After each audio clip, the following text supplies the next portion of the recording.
I'm Amber McCrae, a nutritional therapist. I help women become more in tune with their mind, body, and soul through holistic nutrition and emotionally focused therapy. I help them create a more meaningful, energetic, and connecting life. Back, amazing souls, to another episode of Connection Over Perfection. I'm thrilled to introduce our special guest today, Hunter Allen. He's not just a podcast host, but also a passionate advocate of self-love and emotional intelligence. He's also a fearless catalyst for redefining perceptions of masculinity. Hunter's podcast, Everything is Connected, takes us through his transformative journey from anger to peace, where he is fearlessly sharing his personal healing and growth experiences. His powerful TikTok platform inspires countless others to embrace self-love and embark on their own paths of self-discovery. Hunter's deep desire to be a positive example for his children drives him to promote healing, love, and connection, not only in his life, but also in the lives of others that he touches. With his keen focus on men's mental health, he has a mission to help men navigate similar transformative journeys of personal growth and self-discovery, all while inspiring and uplifting others through his authentic and compassionate approach. That's not all. Hunter is embarking on an exciting mission to uplift and inspire others on their personal growth journeys. Packing up for van life, he's determined to connect with his clients in person, understanding the powerful impact of face-to-face interactions. With a genuine passion for meaningful connections, Hunter aims to provide the type of compassion many people are seeking nowadays. Today, we are privileged to delve into his insights and experiences as he imparts wisdom on fostering deep connections, understanding the complexities of mind, body, and soul, and harnessing the power of emotional intelligence.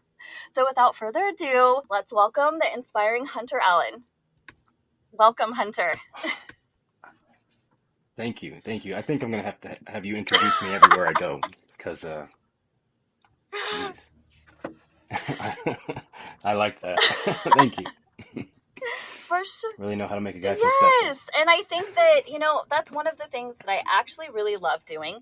I don't think people take enough time to see the way that other people see them. And this is a little moment that you can't do anything about it. You just have to sit and listen and receive it. Yeah. I didn't know whether to smile or like look away or make eye contact or just like. That's funny. I couldn't really see you, so that's okay. Okay. All right. Well, So thank you so much for being here. Thank you for taking the time and energy to talk with us. it's my pleasure. So our first question is, Hunter, your podcast, Everything is Connected. First of all, I just love the name. It beautifully explores the interconnectedness of various topics and issues. How did you realize the significance of connections in your own life, and how has that shaped your personal journey of healing? Just there was little synchronicities just throughout my life, just little synchronicities. People would say something or I would read something and it would just make sense. And we're all connected, mind, body, and soul, right? And we're all connected. Like I'm connected to you and you're connected to, we're all connected to each other. And so it felt right. It made sense. And it felt right inside. And learning to listen to myself inside, learning to listen to my heart became important to me. So that's when I realized if that's what I'm feeling, then that's what I believe, and it just made sense. So just little things here and there, like our deepest fear quote. I heard that 3 separate times in my life, and each time I heard a little bit more and a little bit more, and then I read it in a book, and I was like, oh, I had no idea it was in a book, and it it resonated with me down, just down to my soul, and everything really is connected. And I don't really know how to explain it other than that. Just No, that's perfect. I think I hear that in your journey, somewhere along the lines, something clicked, and you knew that feeling connected to yourself was important. And once you began to do that and feel connected to yourself and really understand what connection meant and felt like, then everything else just made sense to be connected. Is that yeah, close? yes. And it's not something that happened overnight either. Like I had to learn to forgive myself, learn to trust myself, learn to love myself before I could feel connected to myself. And when became connected to self, then I was able to see the connections around me. That's huge. What is one thing that helped you learn how to connect to yourself? Isolation, sitting with myself. being by myself alone, even though it was scary at first. I now love it. I love being by myself. But being alone with myself and my thoughts and what's inside of me without any distractions, no phone, TV, people, just sitting with self. And while it was very hard to face myself, I didn't, I couldn't tell myself I loved myself. But now I can stare in a mirror and say, Hunter, I love you. So it took a long time, but I'm worth it. I love that. You are worth it. And thank you for sharing that because I know, especially for men, that that is something that can be really scary. So, how do you think Eastern medicine or holistic nutrition, herbs, and emotionally focused therapy, how do you think these different modalities, because there's so many modalities that we used in our healing journey, how do you think those have Yeah. contributed in your transformation from anger to peace? And what other modalities do you think impacted your healing journey? Well, Western medicine just it sucks. I don't like doctors. I don't like medication because I have trauma with medication. I was put on a lot of medication as a child for the things that were going on inside of me, and it wasn't to help me. It was just to shut me up. And when I realized that this wasn't aiding me, it was just keeping me quiet. Like I stopped taking it. But then like meditation is huge. Meditation is something that I feel like everybody gets to do. And it's weird to me that Eastern medicine is looked at as non-traditional or against the grain because it was there before this Western Right, medicine. So exactly. Western medicine is non-traditional, but we get told in school what to believe, so that's a whole thing, right? But I just never liked medication. I never liked doctors, and I had a hard time trusting that. But like I said, when I became connected to self and started trusting my gut, I realized that eating healthy, like our diet isn't just what we eat. Our diet is what we consume, people, books, like music, what we see. So learning that like just even down to the color of food is important. It just makes sense and it felt right and I felt stronger, like spiritually stronger after I started paying more attention to my diet and believing that I have the ability to take care of what's here and I don't need the medications because those weren't helping. Now, I do believe that some people deserve medication, but not to rely on, but as a tool to get to where they want to go with the combination of, whatever else they need, whether it's therapy or changing their environment, whatever it is. So there's just so many different tools that I've used to just make life better. So I think Eastern medicine is by far better than anything else. So it feels right. It makes sense. Yeah, I keep hearing you say is that it feels right. And I think that that's so powerful, especially in a world where we are so disconnected from self. Most people don't even know what feel. Right. They don't feel anymore because we've so numbed out for so many reasons through trauma or nutrition, all of these things. So I love that you keep saying that because it's so powerful to feel what we feel. So with that, I think I hear you saying that for you, Western medicine didn't resonate and it actually became very unsafe for you. And so in your journey, you recognize that in paying more attention to your body and how you were feeling when you ate different foods, when you watched different things, when you listened to different music, you became very in tune and connected to yourself and paid much more attention to how you were feeling after certain things and decided, hey, this doesn't feel good anymore. I'm going to do the things that make me feel good. Is that close? Yes, absolutely. And it's funny because listening to music that I listened to when I was a kid when I was in my early 20s, like I'll turn it on like, "Oh, I love this song." And then I'm like, "I don't like this song anymore." And same with like people even. He's like, "Oh, I used to love that dude." And not that I don't love that dude, but we're not hanging out anytime soon. You know what I mean? Like Yeah, so, different yeah, it's, frequencies. it doesn't bother me. I'm not out to please people or make, collect friends like most people do. And that's what social media does, collect friends. But I don't care about any of that. So I stay true to myself and I just let people go and music go. I let things go. And that's just like the letting go of people and things and outgrowing things is really a powerful tool, really powerful tool. So I think I hear you saying in that you've gotten to this place of trusting. of trusting that the universe has your back, per se, and that there's this beautiful balance of you're okay with, you can come into my life, you can also leave, but that doesn't mean that you don't have love for that. It's just that if it's not meant for you, it will go, and if it's meant for you, it will stay. And so just experiencing your energy and watching you, and just from what I've known, it really speaks volumes that you omit a frequency, and it's like sifting sand. Whatever is not meant for you just falls out, and you're okay with that. And that's such a beautiful perspective to have. And I think that so many people are stuck in that fear mentality, fear that they're not going to get what they need, fear that they're not going to be loved, fear that they're not going to be seen. And rightfully so, when people haven't experienced safety and true connectedness within themselves or somebody else, that fear is catastrophic. So, in that, what would you say was really the first turning point, the shift in your life that brought you on this journey? It was when my wife left me, my grandfather died, and my dog died all within 3 months.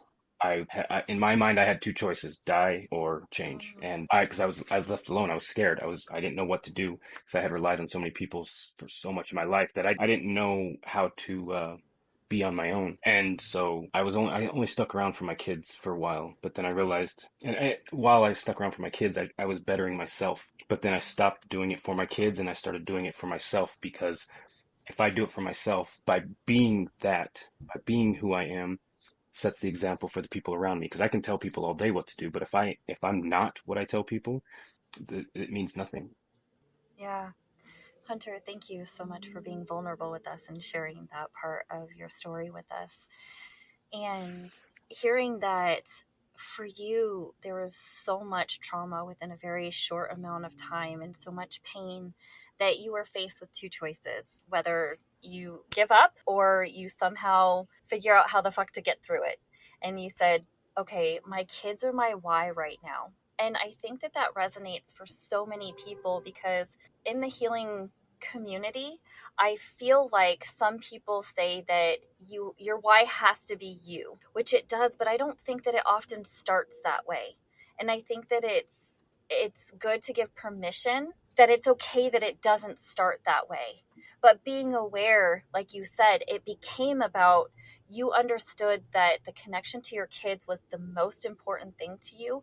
And in doing that, you became connected to yourself and really understood the value in that. And it transformed even your perspective on what connection meant for your kids as well, and other people. Is that close? Yes, yes, yes. That's exactly what it was. Yeah, that's exactly what it was. And like while I was working on myself, like I was reading books on how to understand or how to talk to people, how to build business. Like I wasn't in the spiritual aspect of things. I was in the money making aspect of things. I didn't realize it's all connected. I slowly got into books that were very spiritual, and I was reading books about God, and I'm like, what's going on here? I just kind of fell down that rabbit hole, but it was necessary. And I went down the exact path that I needed to. And shortly after all that, a friend of mine I was working with, he looked at me and said, "Why are you so angry?" And I started complaining about everything. He said, "You know, you deserve love." And I took a step back, and this was a dude telling me this, and I'm like, I'm not into dudes. Like that's how I took it. And then he's like, no, you get to love yourself. You deserve love. And I got angry because I knew he was telling the truth, but I was denying myself that. And so I got angry and I left. When I got home, I cried because someone else said what I had been feeling. I was too afraid to express it because I didn't know how to express. I didn't know how to put words to that feeling at the time. But he said exactly what I was feeling, and I will forever be thankful for him. That is so huge, because now I'm getting emotional. That leads us into the next question, but I think I hear that his validation of what you weren't really saying out loud struck a chord. What I see from you, Hunter, is that you are turning around and doing that for so many other people, and that just speaks volumes. Hunter, how do you plan to support and guide them in embracing self love and personal growth? So, how are you actively helping other men do that? Because I have a lot of male listeners, and I think so many people go through what you went through. And we've talked so many times about the stigmatism of men and emotions and not really being able to feel. How do you help men in that process? I don't help anybody. And I say that on purpose. I'm a guide and I lead by doing. And I don't tell anybody what to do because nobody likes being told what to do in that aspect of life. I show up as myself every day, consistently and authentically and with love and understanding and patience. I know a lot, I've talked to a lot of men and 90% of them are very stubborn, but I get it because I was that way. So I know what it takes to break those walls down. And I haven't I haven't even pulled out the big guns, so to speak. Like I talk to them at their level of understanding and just tell them to trust me because what they're doing isn't working. So why not try something different? If you really want something to change, you got to make some changes. So I just show up. Like I tell everybody all the time, I'm no better than anybody. I'm not more special than anybody. We're all special. I just choose to be vulnerable with people. And it's something I'm not worried about because I'm cool with who I am. I'm comfortable with who I am. And I can just show people that, hey, I've been down that road. You can talk about it. It's okay. And a lot of men have done it. A lot of men have done it. So there's still some stubborn dudes out there, but I won't give up because I know what it's like to feel alone in the darkest of dark. And I don't know that a lot of people these days can handle that because as time goes on, people are getting weaker as a whole because they're forgetting who they are a lot sooner. The little soul in the sun, it's a reminder of who we are. To me, it was saying that meant to be in my life and the people will come and go and it is up to me. It's up to all of us, but me personally, like in order for other people to face their fears and grow through it, I get to face my fears and grow through it. And by being my authentic self, I'm reminding other people that it's okay to be their authentic self. I love that book, The Little Soul in the Sun by Neil Donald Walsh. Plug. Yes, exactly. Thank you. I loved it. I cried. It's I a cried. great book. Um, but I want to go back to your answer. So I think I hear you saying is that from your experience, just being there, like that guy was there for you. He didn't force it, he didn't shove it. He just saw you and he talked to you and he was Yeah, there. And correct me if I'm wrong. I think what you're saying is that the way that you are there for men and helping them on their journey is by being a safe place, which a lot of men do not have safe yes, places. And I know that that's like a cliche kind of phrase, but what I mean by that is being emotionally safe, mentally, and even physically to be able to feel whatever the fuck you're feeling in those yeah, moments and validate those feelings right where you are. And I grew up in a society where boys don't cry, man up. If you're crying, I'll give you something to cry about. All of these things, just this programming and just this overall weight that we put on males in general. We're not talking about women, we're talking about males right now. And I think that I'm really passionate about teaching women, helping women understand how we as women affect our men and can be like safe for them. That's a whole other podcast. But I think that it's so important that what you're saying is just seeing men where they are, giving them space and not trying to fix them, which we're in such a fix it society that we forget that the magic happens when we just love people right where they are. And that softens their heart and it opens it up. When we try to fix, it brings up this defense wall because that's not what we need. But we want to fix out of fear because we don't know how to be okay when somebody else is not okay. right. We don't know how to sit with people in their fear, in their sadness, and they're not wanting to be here anymore. People freak the fuck out, which that is so normal and so natural to talk about. And so I love that you bring that up. And I think that it's so important for men to have that space. Yeah, it is important, very important. I know what I was doing was the right thing when I went to a men's group and was talking to them, and a grown man, like lumberjack looking dude named Kurt, came up and hugged me and said, "You just saved my life." So I knew I was doing the right thing. What a beautiful confirmation. Yeah, we're still friends to this day, and I still talk to that men's group. That's awesome. As shamans, healer, teachers, coaches, whatever you want to label it as, you mentioned that you don't help people heal. You are the example, and people are attracted to that authenticity. And you just share the tools that you've used that have helped you and what's worked for you. And if that resonates with somebody, then they can come take more of it, Yeah. right? Is that close? Yeah, and it goes back to letting people go because some people only listen to what they can handle, what they can comprehend. And maybe if they want to push further, they will. But people will stop following or stop listening, and that's okay. Not ever going to take every word I say and follow it by how I say it, you know? Like they'll listen to a few things here and there, and then they'll go out about their business and do their thing. And I'm okay with that. Like as long as people are growing and continuing to better themselves, then I know I'm doing a good job. I know I'm doing what I'm meant to do. So it's okay for me to know that I'm not everybody's cup of tea, and people are again people come and go.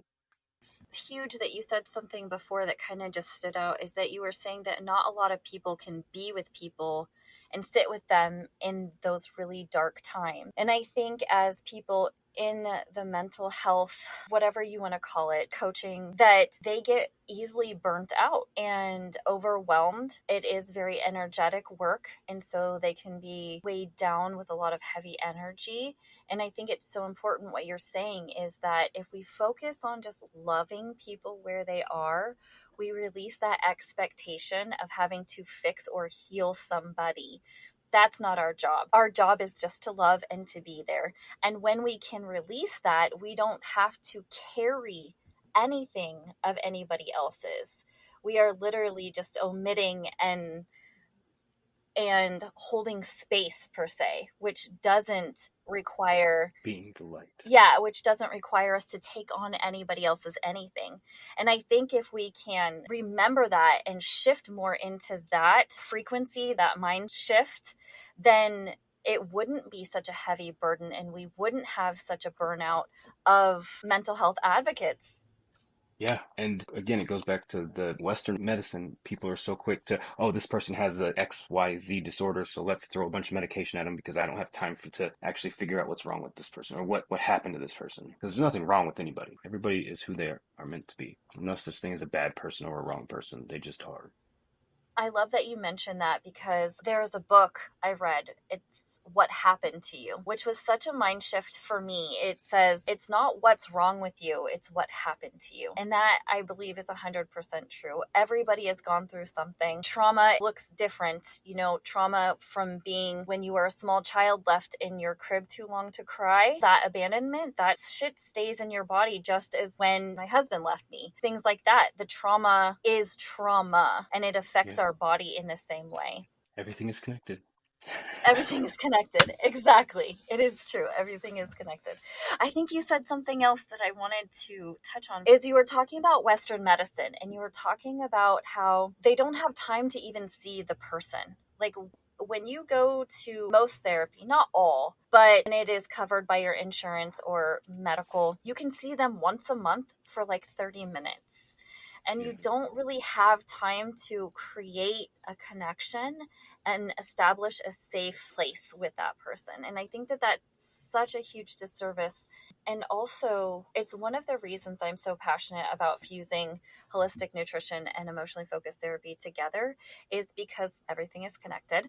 But also, when you are looking at the whole person, I don't believe that I can walk into a doctor's office and say that I have back pain or my throat hurts and then they prescribe me something. I don't believe that that is going to get to the root cause. And understanding where it's coming from, where it's originating from, I think is what is going to really provide long-term healing. And I just want to put this out there that I think that Western medicine has its place. I think that it is a definitely. short-term healing modality. And I truly believe that Eastern medicine is a long-term healing modality. And I think it's so funny what you said is that society looks at Eastern medicine like it's something new and woo-woo-y and, you know, when it's been around for Yeah, so long. And in reality, these new shots and everything that are coming up, that's new. And yeah. so it is crazy. the shots and the medicine have a completely different purpose than fixing. Exactly. And the way I see it, Eastern medicine focuses on the person, Western medicine focuses on the symptoms. That's how I see it.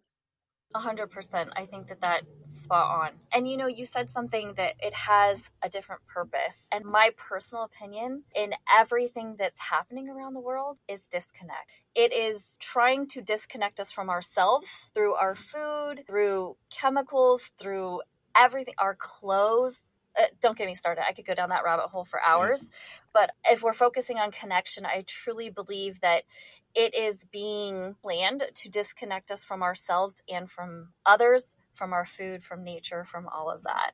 Yeah. You said people were disconnected, and when I was a child or a teenager, I was on 1,200 milligrams of Seroquel, and disconnected is the first thing. Once you said that, I was like, well, that's exactly how I felt. I was disconnected from myself. I didn't know who I was. Mm-hmm. That's scary to know that there's millions of people out there that are disconnected because of what they think is fixing them. That's scary. Yes, which is why I am so passionate about helping, especially women, reconnect to themselves. And like going all the way back to the beginning of the episode, you were talking about feeling. Again, we are so disconnected from feeling. We can't even feel. And so, a lot of men, especially when we're in a session and I ask them, hey, where do you feel that emotion in your body? And they're like, what? Because it's that disconnect. Most men feel it in their head, because they've never even taken the time to even recognize that they feel it somewhere in their body. So that's why I super loved what you said about that. Yeah, it's thinking. People think when they should be feeling. Yes. Trust your heart, not your brain. Your brain is there for a reason. It's to protect you, but it doesn't know what it's protecting you from. It just says protect at all cost. Yes, that is so true. And that's where fear comes in. Trust your heart, you will succeed at life. And I love that. So one of my mentors, he says, trust your heart's first thought. And I love that. And, I call that intuition. Some people call it Holy Spirit. Some people call it gut, whatever. There's so many names for it. It's all the same. Exactly. And I see it as a muscle because it's something that we were innately born with, but we've been so disconnected on purpose, in my opinion, through so many different things that we have to rebuild that slowly.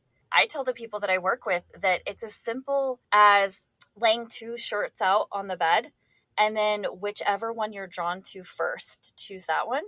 Or take two snacks out and whichever one you're drawn to first, choose that one. Because it's this muscle when we're so disconnected from self, whether through medication or, trauma, a lot of severe, especially sexual trauma, has people who disconnect from themselves in order to survive. And so helping them reconnect through these little things, because most people want to tap into that intuition in themselves in really big decisions, and then they wonder why they don't trust themselves. I'm like, because it's a muscle. You can't just jump in and have all of it, right? Right. So with that, what do you think was one thing that really helped you be able to learn how to trust yourself? Taking chances, risk, betting on myself, being okay with failure, knowing that we all make mistakes and I'm no better than anybody. I'm not perfect. Quit trying to chase perfection and connect. Yeah, that's you. This is why I could talk to you for hours because you just speak the same language, all the same Yeah. words. I would have to agree. Working on my perfectionism, I say that I'm a perfectionist in recovery because I will never be fully recovered from that. It's a programming that runs too deep. I will always be battling that. But I think that really working on my perfectionism helped me be able to begin to trust. And I love saying failing forward. I always fail forward. A lot of people are against the word failing. And I get the premise that we don't make mistakes, that nothing is negative. But I've been in that toxic positivity state, and it's okay to make mistakes, in my opinion. I don't necessarily think that that is a huge negative bad thing. I think that it's roads that we take. And if you don't like the way this road turned out for you, take the other fucking road. Right. Make a shift. But I think that it's so huge what you're saying is failing forward. We have to take chances. We have to make mistakes in order to find out what doesn't work for us so that we know what the fuck will work for us. Right. And it takes a level of confidence in knowing yourself and trusting yourself and believing in yourself to be able to fail and get right back up. Because we can fail, but if you have no confidence and you're worried about what other people think, you won't get back up. So, how do you think that you gained that little bit of confidence to keep going? Do you think it was like a safe place or it was something that just came from inside of you? I went through hell as a child, and being a child and being able to get through the things that I went through, being an adult, everything was easy. Mm. I think I hear you saying that your mindset was, this doesn't even compare. We got this. Yeah. Yeah, that makes sense. Your why can start off not for yourself, or it can start off selfish. Like for me, I didn't feel beautiful. I didn't have confidence. Like that was not even a word in my vocabulary at all. But when I Yeah. started working out and pouring into me, and then other people started noticing, then I started noticing myself, and then I started feeling better. So while I think that there can be like selfish or alternative motives, it doesn't have to start out so humble that you can get there. Does that make sense? Oh, totally. Yes. Because I think there's so much shame and guilt in all of that and trying to figure out and navigate. And I think giving people permission to do whatever the fuck feels good for them in the moment to get them where they need to go is okay. 100% okay. So I know I could talk to you about this stuff for hours, but I do have a question about your upcoming new adventure. So, Hunter, how do you think that the van life and meeting clients and students, do you call them students or clients? What do you say about the people that you're working with? I say people. I don't really have, I don't label them. And I just like, hey, I got a guy who I'm talking to or that I'm guiding. Like, I don't want anybody to feel lesser than me. And I'm not saying that that's what they feel, but to me, I can be very arrogant. I can become very arrogant very quickly and conceited, and I know that about myself. So I do my best to remain as humble as possible and keep myself on an even playing field with people. So I don't like to put myself on a pedestal, even if it's just a little one, by calling myself a teacher. Like I'm afraid of that because I know how good it feels to feel arrogant, if that makes sense. So, because I can lose it. I can go off the rails and just be like, hey, everybody look at me. And I don't want to do that again. I've done that a few times in my life. I don't want to do it again. So I just call them people, souls. No, I love that you're so authentic about that and vulnerable because I think that it's so huge for other people to see because so many people feel alone in feeling those feelings because we've been taught and programmed that you are bad if you feel confident or arrogant or that you like receiving praise, that feels good to be noticed, to get the validation. And I think that that's just fucking human nature. Yeah. It feels good to feel good. I think that we need validation from other people. We need validation from ourselves. We need validation from source. Like, I think that that is such a beautiful, all connected togetherness. But I think I hear you saying that you've experienced where you've weighed heavy on receiving validation from others and it does feel good and you recognize that that didn't resonate with you and the purpose that you have and where you want to go and who you want to be. And so you're very consciously aware of the words that you use because they are so powerful, Hmm. and you're setting yourself up for success because you understand your cycles. And so instead of even allowing yourself to get to that point, you said, hey, I recognize that this is a cycle for me and I don't even want to put myself in that position. Is that close? That's spot on. Yes. You're such a good listener. Very impressive. Very. Thanks. Yeah, I think that that's amazing that you can say that. And I think that it's beautiful that you recognize that. It is something that I do struggle with as well. And so there's a lot of self boundaries that I have to put up to make sure that I don't get in those cycles. Yeah. My mentor as well, he says that he will no longer call clients patients but students, because I believe he was saying, and if I'm wrong, if this is not the definition, I know somebody will probably come at me, but patient means somebody who is sick. And so in talking about words have energy and frequency and speak into, he says, I will only ever have students. I will take students for the rest of my life because that means they are already on this healing journey and they have the power in their hands, which I think is so beautiful. And I kind of ask you that question about students and clients because it's something that I'm struggling with on figuring out what resonates with me. So I wanted to pick your brain on that a little bit. So Yeah, thank you for sharing that. no problem. Back to the questions. So, how do you think that van life and meeting these amazing souls in person will deepen the connections you forge compared to virtual?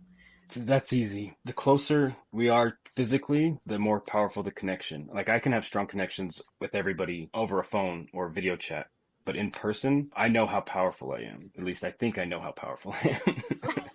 But I know that my energy is very big and people can feel me. And when someone can feel that I'm coming from a place of love and not anything negative, it's easier for someone to connect. And connection is powerful. And if someone can connect to me, they can use my energy for the time being until they find their own. And that I'm okay with because I know how to fill myself up. And I know that being in someone's space, it's very sacred. And so being in someone's space is an honor. And to respect that is to respect yourself. That's huge. I love what you're saying because it kind of goes back to that confidence, right? For all of my life, I was told to dim my light, to shut down my energy. And so recognizing, like you said, the power, which isn't an arrogance thing, it's just a natural thing that all of us have. We all have this ability, just not everybody is open and tapped into it. And so, what I think I hear you saying is that you are embarking on this journey because you recognize the energetic power that comes with being in somebody's energy field, and that it's not woo woo, it's very scientific. And the frequency and what happens when you're in somebody's energy field, if you are somebody who can omit positive energy and is able to cleanse their own so that it doesn't become too heavy and weigh you down, which is something that very easily can happen. But I think that I hear you saying that you understand that you have that and you are in a position to offer that to others and to be that safe place and to radiate that energy, and they can feed off of that until they are able to get enough of their own to do it for themselves. Is that close? Right, exactly. Say you're walking down the street and you see someone on the ground.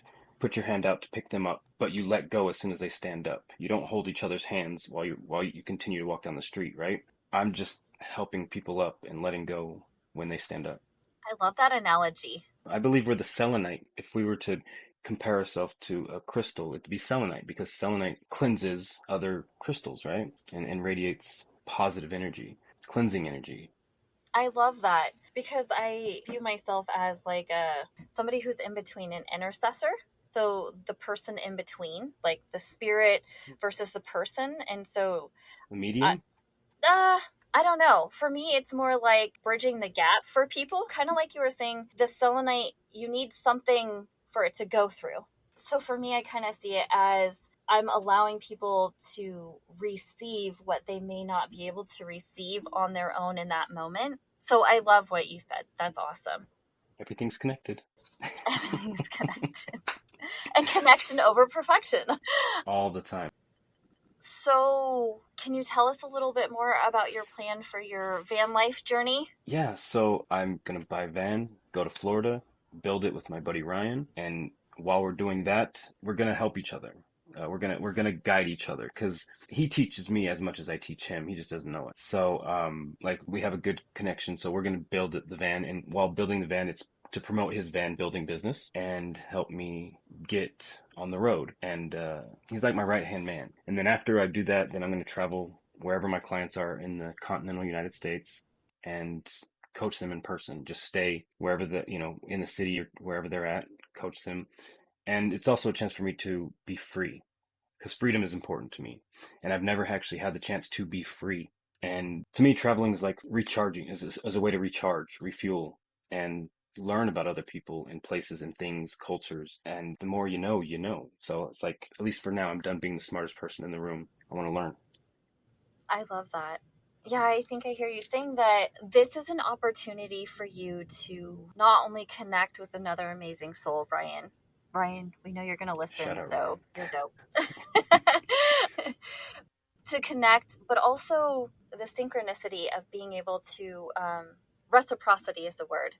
So you guys are going to be able to give and receive. And I love that exchange. Also, that this is an opportunity for you to do something that your heart has been calling you to do for a long time, and to be able to get to a place. And correct me if I'm wrong, you've done a lot of sacrificing to get to the place where you can be free and travel and feel and connect and expand where you're going. And you've done so much work on yourself and learning where you are, that you're feeling called to that next level and to receive from all over the place and just continue absorbing Yeah. everything and getting what you need from all over the place. Is that close? Yes, that's exactly it. And it's just it's a never-ending cycle as far as, me filling up in places and then giving to students, clients. Like it's just a never-ending cycle, and that's a cycle that I want to stay in at least as long as I can. No one likes to feel bad, but I know that too much of a good thing is not always a good thing. So life has this. Life is a roller coaster, and I'm okay with that. I love that. I embrace it. That's awesome. And I think it's such a huge point that you said more is not always better. Better is better. Yeah, And that goes with anything. Too much of a good thing is not always good. right. And I also love what you were saying, not being the smartest person in the room. And it's funny because I was just thinking about this on my run this morning. I've heard a few people saying it. Maybe it was you in another live or something. Yeah, But I think it's so important, especially for the listeners, that if you're inspired by anything that Hunter's saying or that I'm saying, is that be around people, listen to people that inspire you. A lot of times, Hunter, I don't know if this is the same for you. Something that I do face and have to combat is imposter syndrome when I am in that element, because I do feel not enough. My not enoughness is triggered. I went to a trauma conference with Vessel Vanderkolk, who wrote The Body Keeps the Score. yes. And there were licensed therapists, everything. And I was this brand new baby newbie. And I was like, I'm a nutritional therapist. They're like, are you licensed? I'm like, listen, no, but I got a shit ton of experience. Okay. Hear me out. And when I started owning that, I felt better. But what I was saying in that is that being around people who know more than you and who can teach you, there's something very humbling in that, and it keeps you moving forward. The imposter syndrome, I know exactly what you're talking about, but I quit trying to prove to people why I was there. I just would listen. I would just say, I'm nobody. I'm just a guy. I'm here to listen. Here to learn. And by doing that, I wasn't down talking myself. I wasn't like talking negatively about myself. I was removing those words from their pockets. I'm just here to listen. I don't know anything. I'm just here to listen. And then only say something if I was asked a question. I would never pipe up and just be like, I know this. I quit even saying I have experience. I'm just here to listen. And that way all the attention is off me.